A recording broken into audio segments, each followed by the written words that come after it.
We've covered a lot of ground here, but I think what sets this deep dive apart is that it's not just about understanding how HOAs work. It's about taking action, right? Absolutely. Knowledge is great, but if you don't use it, it's not going to do much good. So let's talk about some practical steps homeowners can take. What's the first thing you would recommend?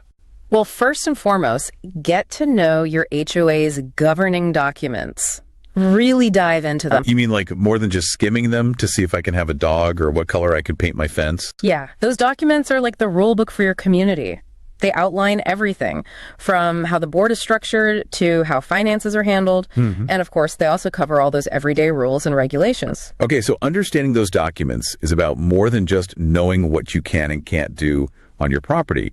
It's about understanding how the whole system works. Exactly. And that understanding can be really empowering.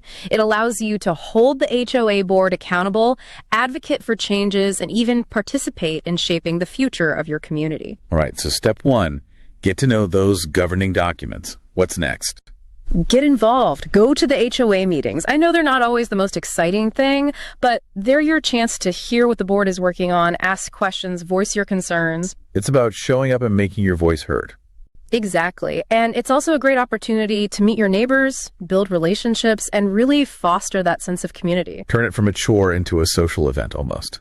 Exactly. And beyond attending meetings, think about volunteering for an HOA committee. A lot of HOAs have committees that focus on specific things, like landscaping or social events. It's about going from being just a resident to being an active participant. That's a good one.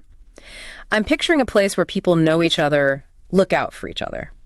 Where the HOA is responsive to people's needs, not just focused on enforcing rules. I love that. Yeah. Now, take that vision and ask yourself, what's one small thing I can do today to move my community closer to that ideal? It's about turning those big ideas into action, right? It doesn't have to be some huge, grand gesture. Exactly. Maybe it's organizing a neighborhood cleanup, starting a community garden, or even just introducing yourself to a new neighbor. Those little things can make a big difference. Absolutely. Every action, no matter how small, contributes to creating a more connected and thriving community.